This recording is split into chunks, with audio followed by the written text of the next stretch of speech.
Setelah mendapatkan persamaan regresi linier, kemudian menghitung kesalahan baku, dan mendapatkan nilai koefisien korelasi, sekarang yang harus kita kerjakan adalah menguji hipotesis mengenai koefisien korelasi.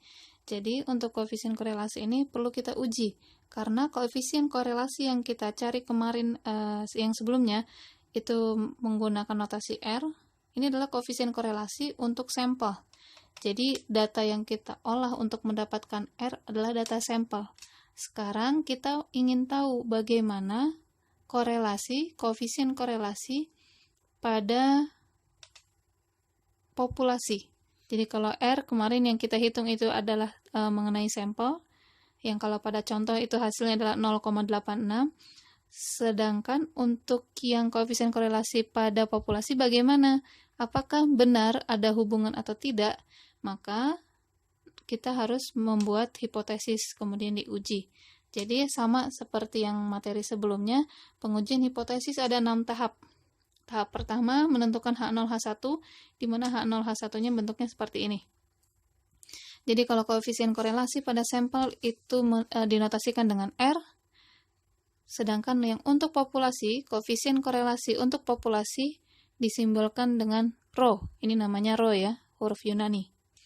Seperti yang pernah saya sampaikan bahwa kalau untuk populasi dia akan selalu menggunakan huruf Yunani. Sedangkan kalau yang untuk sampel menggunakan huruf alfabet biasa. Selanjutnya ini. Jadi H0 masih ingat bahwa H0 adalah hipotesis yang inginnya adalah ditolak.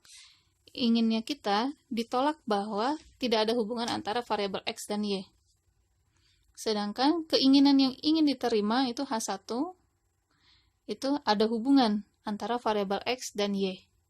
Jadi kalau misalnya nilai koefisien korelasinya sama dengan 0, itu kan berarti tidak ada hubungan ya. Makanya di sini H0-nya adalah sama dengan 0, rho-nya sama dengan 0. Kemudian kalau di H1 itu tidak sama dengan 0. Jadi dia bisa negatif, bisa positif. Kalau negatif berarti hubungannya itu berbanding terbalik. Kalau positif berarti hubungannya berbanding lurus. Di sini kita perhatikan juga bahwa H1-nya ini tidak sama dengan.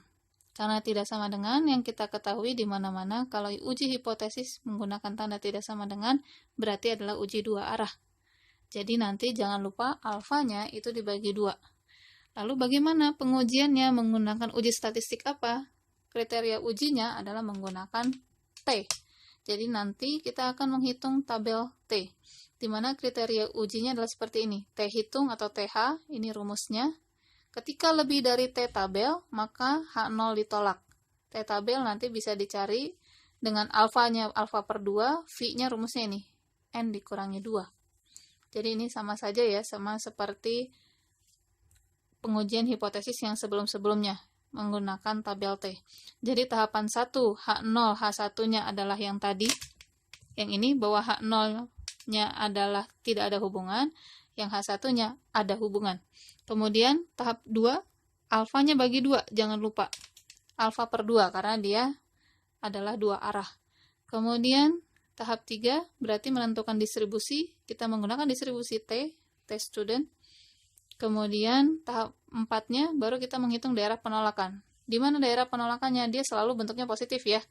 Berarti T-nya harus lebih dari T tabel. T tabelnya nanti dicari dari alfa per 2 dan V, di mana rumus V-nya adalah N dikurangi 2. Itu tahap 4. Tahap 5, hitung TH. Tahap 6, buat keputusan. Bandingkan antara TH dengan T tabel yang kita dapatkan.